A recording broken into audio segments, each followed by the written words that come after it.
सावित्रीबाई फुलेंच्या काव्य फुले काव्यसंग्रहातील कविता इंग्रजी माऊली. सर्वांना स्नेहपूर्वक नमस्कार. मी सौ अनुराधा भुस्कट तुम्हा सर्वांचे सावित्री न्यूज इंडिया चॅनलमध्ये हार्दिक हार्दिक स्वागत करीत आहे.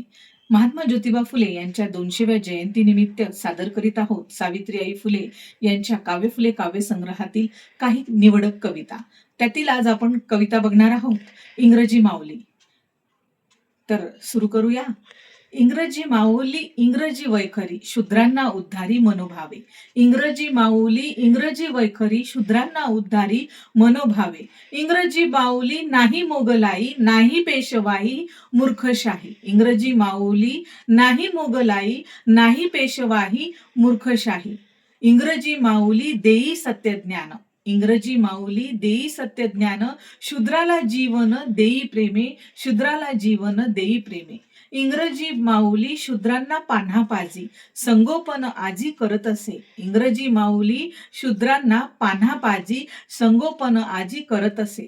इंग्रजी माऊली तोडते पशुत्व देई मनुष्यत्व शूद्र लोका. इंग्रजी माऊली तोडते पशुत्व देई मनुष्यत्व शूद्र लोका.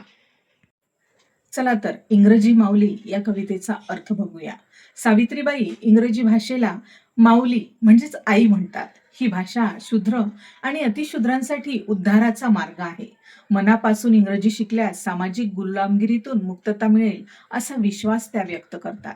इंग्रजी भाषेच्या ज्ञानामुळे जुन्या काळातील मोंगलाई किंवा पेशवाईमधील अन्यायकारक कायदे आता चालणार नाहीत.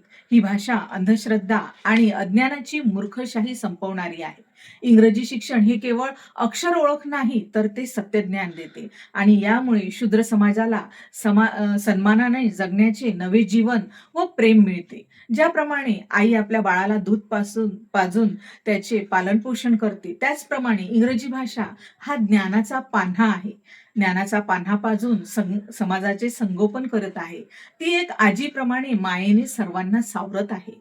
अज्ञानामुळे माणसाला आलेले पशुत्व हे इंग्रजी भाषेमुळे लयास जाते आणि शिक्षणामुळे शूद्र समाजाला खऱ्या अर्थाने मनुष्यत्व म्हणजे मानवी अधिकार आणि प्रतिष्ठा प्राप्त होते. तर अशाच सावित्रीबाई फुले यांच्या आणखी कविता ऐकण्यासाठी आमच्या चॅनलला सावित्री न्यूज इंडिया चॅनलला नक्की फॉलो करा आणि कविता आवडली असल्यास कमेंट करा. धन्यवाद.